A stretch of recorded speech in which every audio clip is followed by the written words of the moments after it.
Pinangangambahan ng COMELEC na magamit ang deepfake o ang pagmamanipula ng imahe ng mga kilalang tao para makapanlinlang sa paparating na eleksyon. Dahil dyan, dapat manong matukoy kung anong aspeto ng artificial intelligence ang dapat ipagbawal. Nakatutok si Ian Cruz. Maraming imahe na mga kilalang tao ang namanipula. President Trump is a total and complete dip.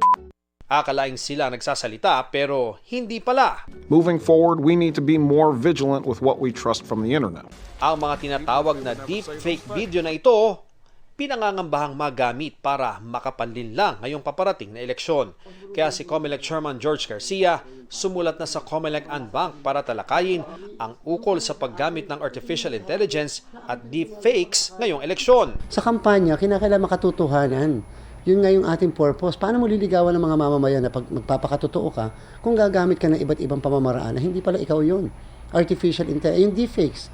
At number two, pwede kasi mabiktima ang kahit na sino ng deepfakes. Ano ibig sabihin? Nagsasalita at mukhang ikaw, parang ikaw.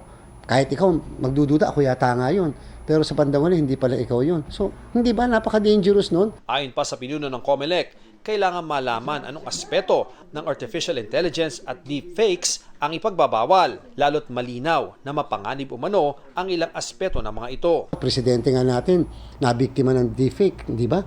May mga kumalat na ganyan, yung pala, hindi naman pala siya. Sa ordinaryong tao, kahit nga medyo yung mga professional na, hindi mo nga makikita kung fake na yung tao o yung nagsasalita, yung tinatawag na deepfake. So, how much more sa ordinaryong mga mamamayan? Bukod sa AI at deepfake, binabantayan din ng COMELEC ang mga sindikato o individual na nag-aalok na kayang manipulahin ang magiging resulta ng eleksyon at kayang magpanalo ng kandidato. Madami nakakarating na report sa akin, may mga tumatawag pa. Naglipa na po yung mga sindikato. Uulitin ko po, yung mga sindikato nag-aalok na kaya nila kayong panalunan, hindi kaya pong dayain ang ating pong sistema, ang ating pong makina.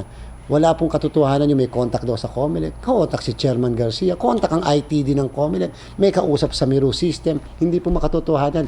Inilabas na rin ng COMELEC ang calendar of activities para sa susunod na eleksyon. Doon po makikita nyo yung October 1 to 8 na filing. No substitution after October 8. Pwede mag-substitute mula October 1 to 8. Yung po yung filing ng candidacy po natin at naandun na rin po yung kung kailan start na election period, kailan mag-start ang gun ban at iba pang mga prohibition. So again, expect po ng mga kababayan natin na hanggang bukas, hanggang mamaya po, ilalabas na po ng COMELEC. Para sa GMA Integrated News, Ian Cruz, Nakatutok, 24 Oras.